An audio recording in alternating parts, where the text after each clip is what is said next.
Hey everybody, welcome back to the channel. We have a brand new partnership for Palantir. Palantir has expanded their partnership with Carahsoft to deliver the Apollo platform to the public sector. Now we're going to get into this press release. Two unique things about this press release. Number one, it is about bringing a new platform to the government sector. So it's all about bringing Apollo to the public sector and what that means in the context of basically selling one of the products that Palantir offers or the platforms that we don't talk about enough, which is Apollo, that I'm still trying to get more educated on to truly understand from a technical perspective. I understand it at a surface level, not at a more granular level, and that going to governmental agencies. And then number two, this is expanding their partnership with Carahsoft that they made back in April 2022. Now, Carahsoft is a essentially middleman between a company that sells software and the government. So Carahsoft kind of sits in the middle. They have connections, they have the network, they have all the things they need to do, and they take a commission from taking your software, packaging it, and then reselling it to the government, whether it's an agency, whether it's the post office, whether it's the CDC, the DoD, whatever it may be. They work with governmental agencies to try to sell your software, and they're a middleman. So having a partnership with them is actually really important, because if you're a government contractor and you sell software and you can get more deals through a middleman and pay a commission, it just means more top line revenue and breaking into the governmental sector. All right, let's get into it. Palantir today announced it has expanded its partnership with Carahsoft Technology, the trusted government IT solutions provider. Under the agreement, Carahsoft will serve as the public sector distribution for Palantir, making the company's Apollo platform available to the public sector through their reseller partners.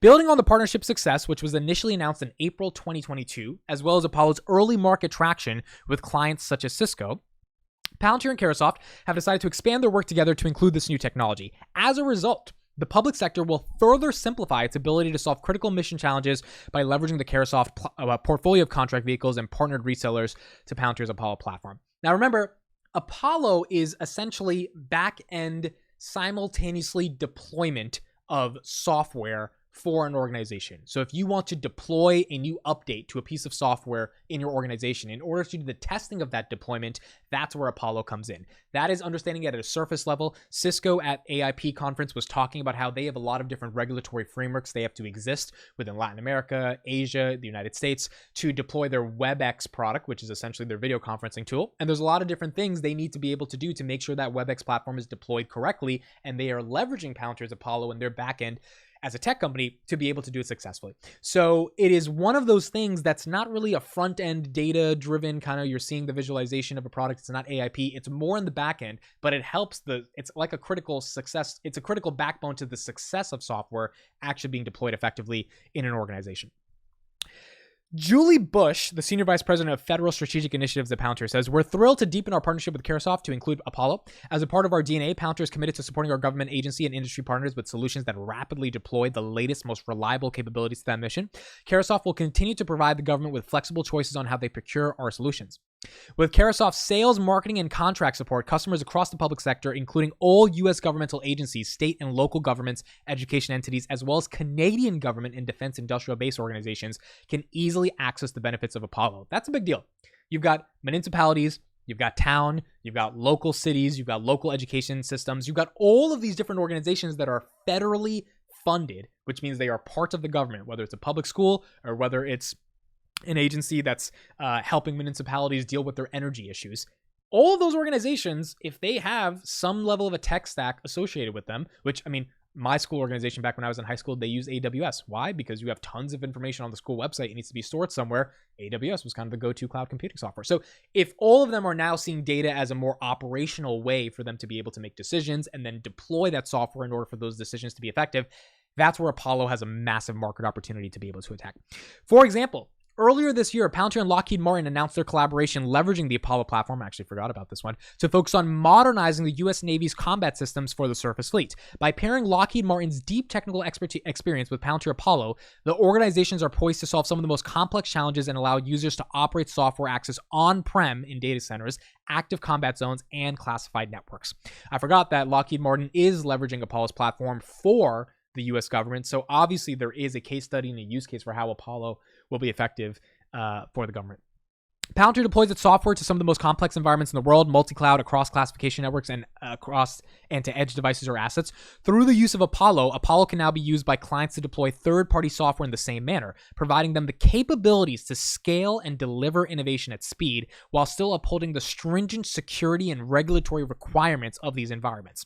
Apollo has many modules that provide deployment teams with real-time visibility and performance reporting, can be deployed across classification networks or meet government compliance requirements out of the box through Apollo's fedstart program.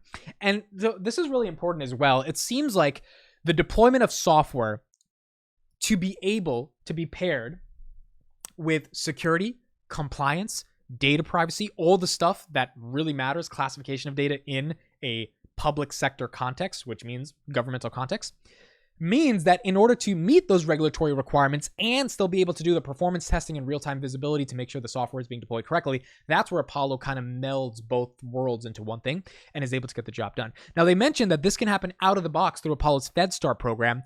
fedstart is basically Palantir's opportunity to say, look, if you're a startup, if you're a tech company, and you don't have IL4, IL5, IL6, Palantir obviously having IL6, it's going to take years for you to get there. Instead of you focusing too much on getting the classification, why don't you just partner with us? We will containerize, meaning we will give you the security of the platform, whether it's Apollo or Foundry, to be able to put your software inside so that everything is secure and ready to go. You give us a little bit of money, you pay us for the software, you license it from us, and now you have the chance to be able to actually get those governmental contracts totaling to about $100 billion that the government spends on this type of stuff. So if Apollo as a back-end deployment vehicle is going to be necessary from a regulatory standpoint and security standpoint for a bunch of these startups, or not even startups, but other tech companies that don't have the same security clearance as Palantir. I mean, even Snowflake has IL level 4, they don't have IL6. Then they could potentially be using Apollo for the fedstart program from Palantir, which is another market opportunity for Palantir to expand into the government. At Caresoft, we're continuously looking for new ways to help governmental agencies achieve their modernization goals, said the vice president. We look forward to accelerating the impact we've already made with Palantir as well as our resellers to solve the complexities of national security software deployment. Yeah, look, it's a good PR. Ultimately, we do not know what this is going to look like until we get actual numbers of how the government business is growing. I was going through the Q1 2023 earnings report yesterday, and the government business grew 20% year over year, and commercial actually grew 15% year over year. That's including all commercial. U.S. commercial was obviously a lot better, but government was up 20% year over year. And I was just like, that's very interesting that the government business is actually growing a little bit more than commercial. The government business is massive, and we're not going to get into the whole NATO thing and how every NATO country in the world probably is going to be using Palantir, and that in and of itself, I believe, is a $100 billion market, at least in the TAM of what they can go and try to capture.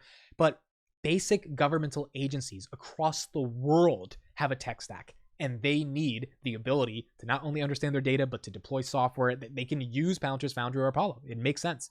And so for them to go through Caresoft, to me, obviously, it also proves the partnership was working, because in April 2022, this was the first time I even heard of what a Caresoft was. And them being a government reseller of software into these different agencies seems like they did a good job since April 2022. It's been a little bit over a year now. And that's why the expansion of the partnership is likely going to lead to even more deals, more ability to penetrate into different governmental subsidiaries, and ultimately a better way to get Apollo into the government. Apollo is one of those platforms that I do not think has been scaled at commercial at all. I mean, Foundry has been scaled. AIP, we'll see if it's scaled. Apollo, I don't even think it's, at massive scale. If it can get to some scale in the government sector and trickle into the commercial sector, again, there's just a lot of room for growth, and doing these little partnerships is really important for Palantir to be able to get different ways into these different markets.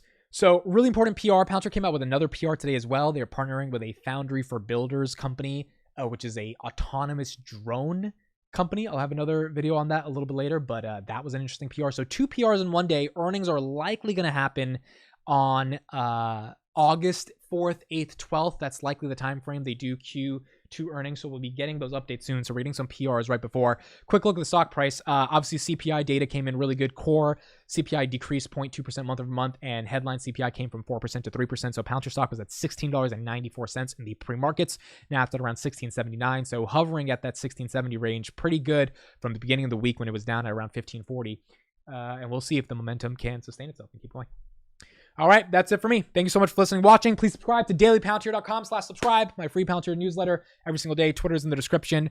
And let's see what happens with this Palantir partnership with Caresoft and how that impacts their numbers for Apollo and the government. Thank you guys so much for listening and watching. I'll see you guys in the next one.